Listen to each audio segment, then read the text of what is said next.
Secretary Kerry, thank you so much for making the time to join us. This has become something of an annual tradition for you to come to our Bloomberg Green Summit, so I know you have a very, very busy schedule, and we are very grateful to have you here. So let's dive right in. We've seen a flurry of announcements at this COP since we started last week that you've been involved in. There was methane, loss and damage, more than $50 in new funding. But now we're in the hard yards of COP negotiations. You said to Politico yesterday that the bottom line is that this COP needs to be committed to phasing out all unabated fossil fuel in the final text. Last night, Saudi Arabia's oil minister told Bloomberg in an interview that his country will not support any language around a phase down of fossil fuels. Does that make you worried that real ambition will get stymied at this COP by fossil fuel interests? No, but let me begin first. First of all, John, great to be with you, and thank you to Bloomberg, and to Mike, particularly for his incredible commitment to this and what he's been able to do in a lot of fields, including getting rid of, literally, more than 500 coal plants in our country, and that's pretty significant, and we're doing pretty well, notwithstanding. But I want to begin just to underscore to everybody, because it's so critical. This moment is not just another moment. It's not inconsequential. It's not, it can't be business as usual in any regard. The dangers that we are facing, folks, and I am not an alarmist. I think most people know I've been pretty practical in trying to find solutions to challenges. But the dangers we face now are just monumental and even scary. And scientists are saying that. The best scientists in the world are saying what we face now is alarming, terrifying. These are quotes. And even we are in uncharted territory. Now, let me just say to you, it was 70 degrees Fahrenheit above normal in the Arctic last summer. It was 100 degrees Fahrenheit above normal in the Antarctic. And a massive ice sheet that has been tied up for whatever thousands of years, because it was so big and heavy, it was stuck in the mud, has now disappeared enough, melted enough that it floated, it's no longer stuck. It's moving out towards Georgia Island. It's going to melt. Just like 86 million metric tons of ice every single day in the Greenland. So we got to really decide, are we serious or are we fooling around with an existential issue? Existential.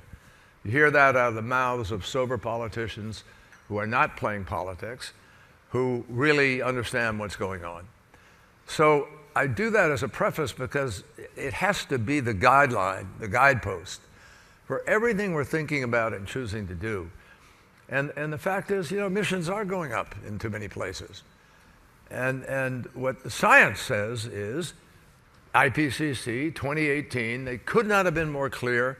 They pointed the finger at all the people in positions of responsibility. You have 12 years within which to make the decisions and implement them, obviously, that will avoid the worst consequences of the climate crisis.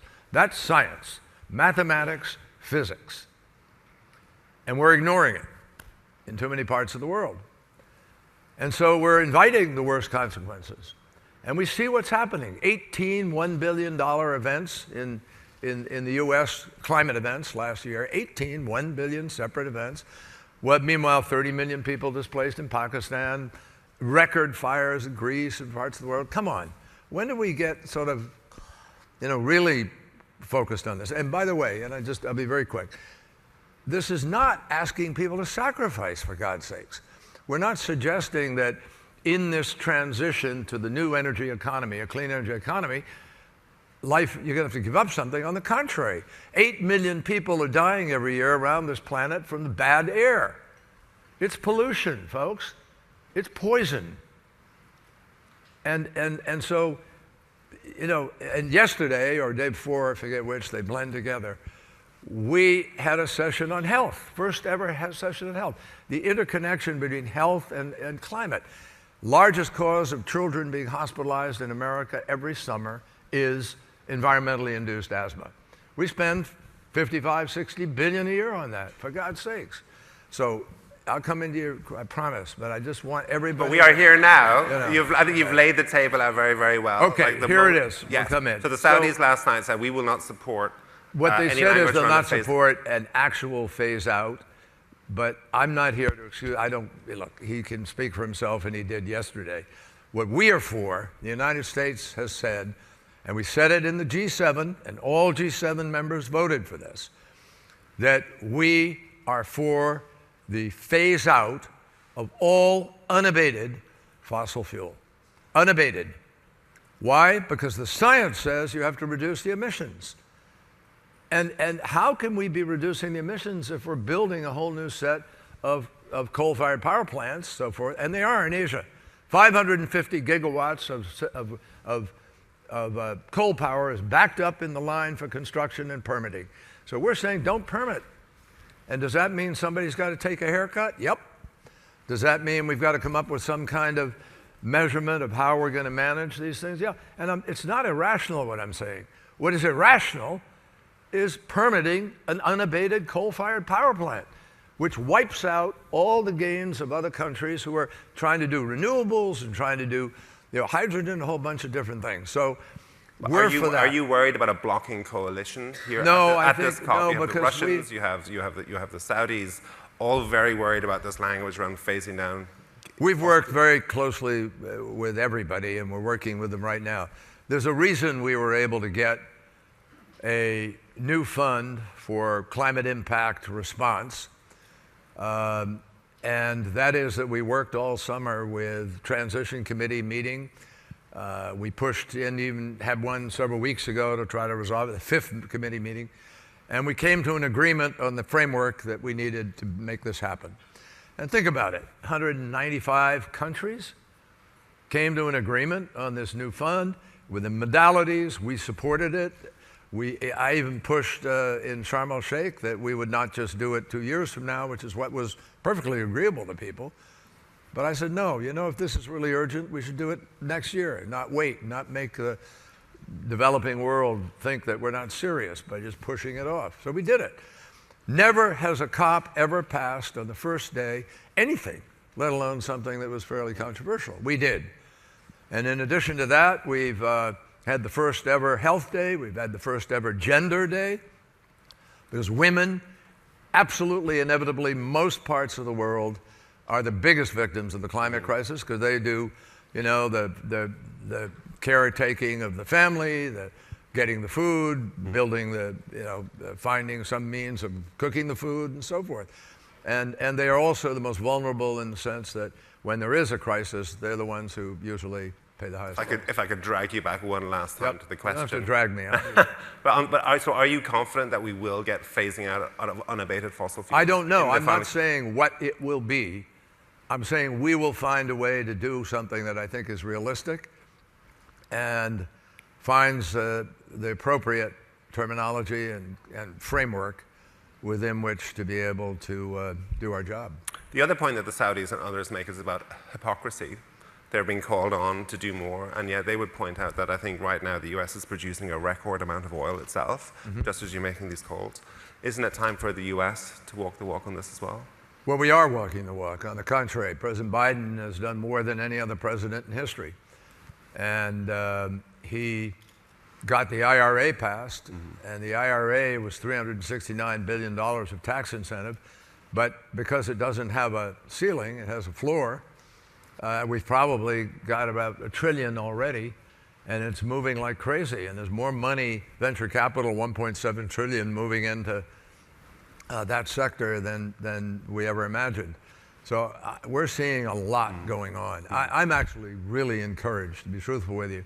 I think that there's just a change of spirit. Actually, there's a change of spirit in this COP. And I've been to COP since 1992 when we created the framework of the UN Convention in Rio. And I can tell you, I've never seen one that's more ambitious, that's pulling as many different threads of how we respond together. So we have a shipping challenge. Let me just share with you. We have, well, first of all, we had sunny lands. We spent 4 days with the Chinese. We came up with an agreement with the Chinese that all greenhouse gases will be contained in NDCs now going forward. That's a big deal, because even China didn't even include their NDC. In addition, we agreed that we will both accelerate the deployment of renewables with a specific view to having a deployment of additional, reducing emissions in the 2020s, which is a real move for China to accelerate. We have a methane summit just the other day. We expected to probably raise about $200 million in order to help countries reduce their methane. Over $1 billion on the table, real money. We got 6 oil and gas companies who have committed that they're going to do $25 million each in order to specifically help countries to be able to change. So Turkmenistan, Kazakhstan, which joined the methane pledge. We had Angola, Kenya, Romania, Kosovo, all joined the pledge. So we're up at about 155 countries now that have pledged to do 30% reduction globally of methane by 2030. Pretty damn good. And we're on track, we're moving. We also have a new ability through satellites to trace the footprints. And any of you, represent big-time international corporations with footprints around the world. You can run, but you can't hide now. There's going to be an ability to trace every hour and a half. That satellites go around the planet, and they're going to be beating in on that. We can pinpoint methane leaks in various parts of the world, and we will. And we'll name and shame, and we'll be pushing like crazy to be out there getting this transition done. But there are a whole bunch of other things that have happened here. Can I just push you on the Sunnylands point? So that was obviously, we saw this sort of side-by-side announcements from China and the US pledging greater cooperation.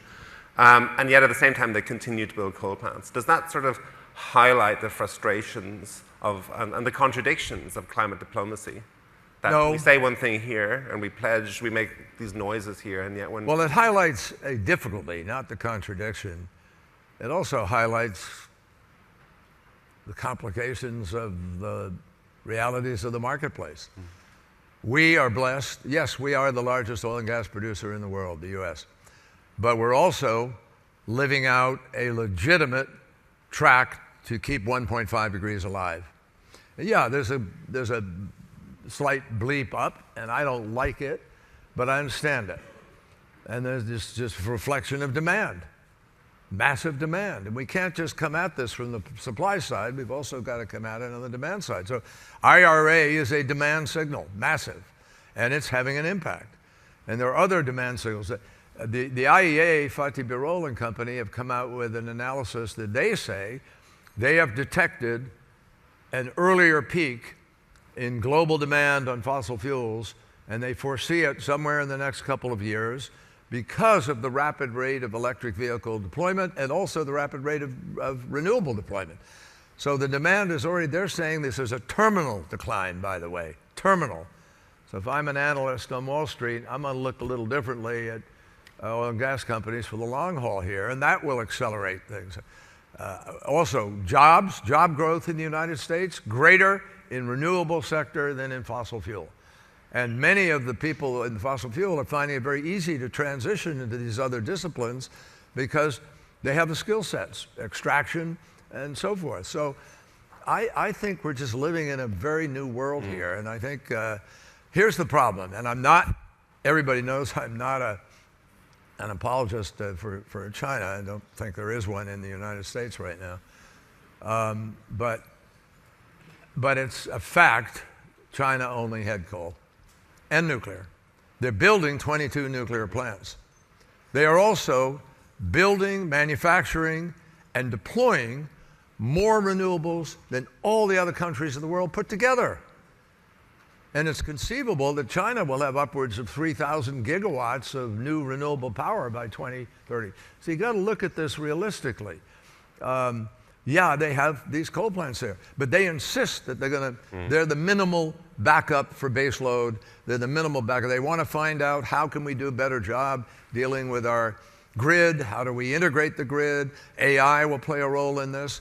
But boy, we have all the tools, folks, that people are working on now. I just went up to Commonwealth Fusion in Massachusetts the other day, and it's really exciting what's happening there. And by 2028 or 29, they're going to be producing enough heat in a incipient commercial manner that their next round, already they're looking at the build out beyond that, will be a real commercial enterprise infusion. That could be it could be a huge game changer. And there are about 10 different places, companies that are chasing this. 2 or 3 of them are probably the most realistic, and we'll see where it goes. Just getting back to US oil, one of the most notable things about this COP is how fossil fuel companies have been involved. There's, I think, more than 50 private and state-owned fossil fuel companies signed the methane pledge, and yet, we saw that Chevron and Exxon are not paying into the grant fund meant to help state-run oil companies cut their methane emissions. Do you think American oil and gas companies have now gotten religion on net zero? Well, are they now on that road with you? Not all of them, no, regrettably. But let me be fair here. I want to be very fair. ExxonMobil is working with us on a plan they have to do an in-kind effort with on-the-ground training and working with people and being able to be helpful on methane. So they clearly are in a different, they're moving differently than Chevron. And we're hoping to close that out in the next hours, if not a couple of days. We'll work with the World Bank and have a manner of being really, hopefully, effective. What more can Chevron do? Beg your pardon? What more can Chevron do? Everything. Tell me more. Well, I very respectfully would just say that you can't be outside of this initiative. And we have no real evidence that they and a lot of others are doing what every company needs to do. Scope 1, Scope 2, methane 100% by 2030. This is what companies signed up for, by the way, in the initiative. I'm not sure who it came from, Saudi or somebody, but anyway, it was announced that there is this global decarbonization alliance, and these companies have come together. And look, it's not insignificant. A lot of criticism is leveled at the UAE, but the fact is that this is the first time ever that those companies have come to the table at a COP. Mm-hmm. And what they've agreed to do is not enough, in my judgment, but I'd rather have them doing it than not doing it. And that is a pledge to do net zero 2050, a pledge to do Scope 1 and 2 by 2030, a pledge to do all methane by 2030, which is really important for us, and to raise their CapEx on renewables, and to a couple of other things. But bottom line is we need, look, we've got to be honest here with each other, everybody, and that requires the oil and gas companies to be as equally honest with us. The evidence is overwhelming. There is no doubt about science. And that is why I say it is inexcusable. There's no reason to be permitting unabated efforts at this point. This is an urgency, folks. And so we have to get them to stop flaring. We got a whole bunch of flaring down in Texas. Not only is it a stupid thing to do because you're wasting gas that you could be selling, but it's dangerous and damaging to the atmosphere. Methane, folks, is 80 to 100 times more destructive than CO2 in its early years of exposure. And when it just leaks as methane, when you burn it, you get CO2. But when it's leaking and you're flaring, it just is not helpful. Iraq is one of the big flarers in the world, but they've agreed to try to work at this. We're sending people in to help them do it. And getting rid of those things, dealing with methane, folks, is not high tech. It's not complicated. It's basic plumbing. Tighten the screws, put in a new joint in your connectors, and it's also the single fastest, biggest, easiest, least expensive gain on holding the temperature at 1.5 degrees. So if you do the methane pledge, you're actually notching about 0.1 degrees, maybe 0.2, of cooling, actually, of keeping the planet less warm. So that's another reason to want to do it. And you ask me, where are some of these other companies? They're not doing that. They ought to be doing that. They ought to be leading the charge. Not to mention that there's only one simple reason we are in the predicament we are in. No rocket science needed, no new algorithm, no mathematician genius. This is happening because we burn fossil fuel unabatedly in the world. And that's what's doing this. So in the time we have left, I'd like to talk about the future. So you can feel American leadership at this, at this COP. We've made progress. But hanging over all of this, of course, is the prospect of Donald Trump coming back into the White House next year. That hangover?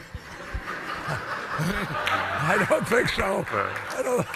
That's journalistic license. If he gets in, the prospect there's this prospect that all of this could be for naught.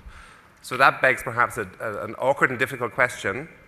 How good is the word of the United States on the international stage at this point? I think it's 100% good, and I think that nightmarish prospect, I'm not allowed to comment on politics, actually, so I shouldn't. Well, I'm not stopping you. I'm sure the room would love to hear You'd love all it. of your thoughts. My body language was enough of a... Yeah. Folks, no, I am not worried. Honestly, could he or someone else who doesn't want to listen to the science, who doesn't read about it and doesn't care about the facts, have an impact? Sure. But they're not going to turn this around. They're not going to stop this. I will say to you, they're not going to stop what is happening on a global basis. This economic transformation is going to be the biggest transformation in human history. It's bigger by far than the Industrial Revolution, and it is going to happen. I have no question but that we're going to get to a low-carbon, no-carbon economy globally. I just don't know if we're going to get there in time to avoid the worst consequences I warned about earlier. That's the issue. That's why we have to accelerate everything. We know we can do it, folks. The IEA tells us that if we just deployed more renewables between now and 2030, we can meet our 2030 goals just with renewables. I mean, my God, Germany is getting up above 50% renewable. Other countries are at 80%, 70%, and they're not having problems balancing their energy supply. Their base load is fine. And there are ways to be able to do that, regionally and globally, if you can connect grids, which we can do. I mean, France sends Germany nuclear power. Norway sends Germany and other parts of Europe gas with pipeline. And we can do these things. We can connect these things. But we have to work at it in a really authoritative way. But look, Ford Motor Company, General Motors, they're both part of our First Movers Coalition, by the way. We created a coalition now of about 100 companies. Biggest, best companies in the world, as far as I'm concerned. You got Google and Apple and Microsoft and Salesforce and FedEx, Ford, General Motors, run the list, Boeing, United Airlines, big companies, MasterCard, big companies with big interests. And their CEOs are smart, and they've made smart decisions, and they're out there out front. They're buying green now to accelerate the message to the marketplace that you can do it. So Volvo, Ford, General Motors are buying 10% of the steel that they buy for manufacturing their cars is green steel. LafargeHolcim, largest cement maker in the world, making green cement. People are buying it not because it's green, but because it's really better. And you can run a list of these things. But if I'm an oil company, you've been criticizing some of the oil companies, is there not a risk that, I'll hear that criticism and I'll think to myself, well, all I need to do really is wait this out for another year and the other guy or the other party will be back in. I can just humor them and don't need to do anything. But what I'm saying to you, you're missing, or I'm not being articulate enough and I need to say more. I don't believe that will happen. And the point I'm making is, if the CEOs of Ford and General Motors and Volkswagen and Hyundai and Toyota and Mercedes and BMW and blah, blah, if they've all decided to spend billions of dollars retooling their plants in order to make electric cars. You think they're suddenly going to decide because some politician in Washington or somewhere says, I don't like what we're doing? You think they're going to suddenly go back, oh, let's go back and make internal combustion engine cars? Not on your life. And every one of you here knows that. There's no going back.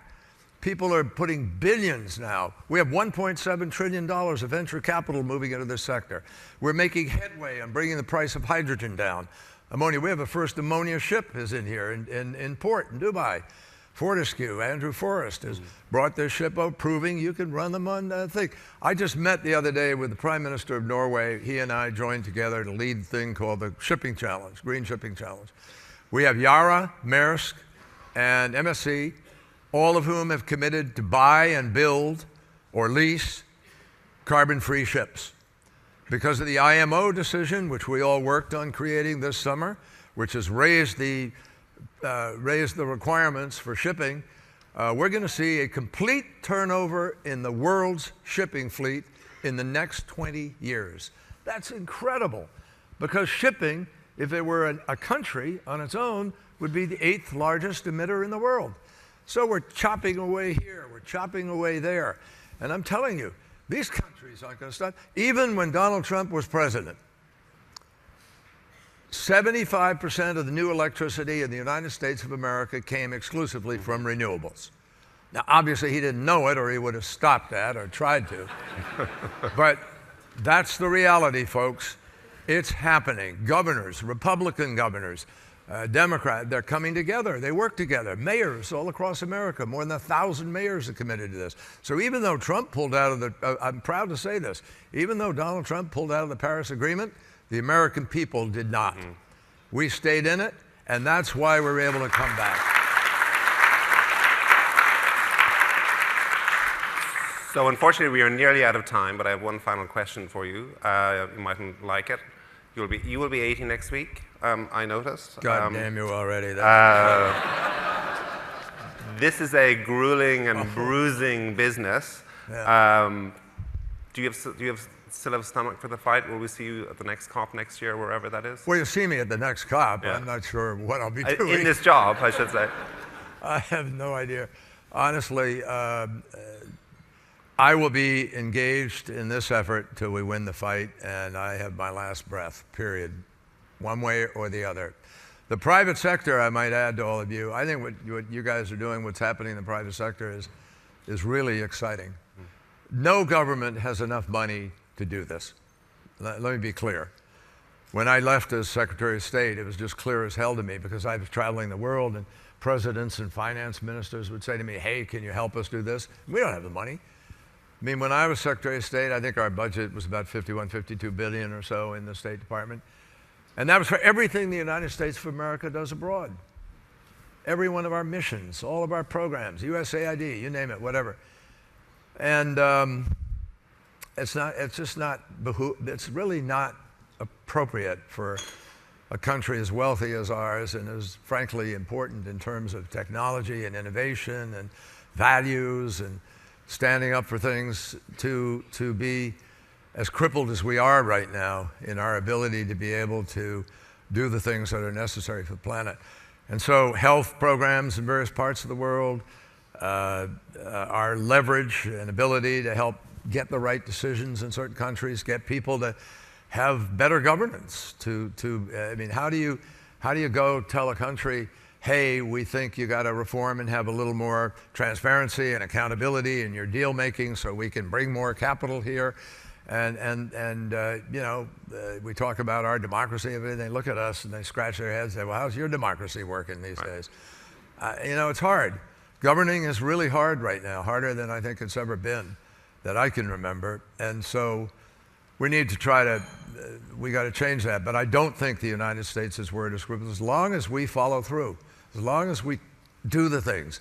And the IRA, I think, was a really important reconnection on credibility, but also the other things we're doing. We just announced $3 billion for the Green Climate Fund. We are now judged by the OECD to have actually, that famous 100 billion, where's the 100 billion? You guys promised 100 billion back in Paris. Well, we've done it. And by the way, we did it last year, not this year. 2022 is judged to have had the 100 billion. This year we'll have it. President Biden has put a $12 billion adaptation program, $3 billion a year for the next years.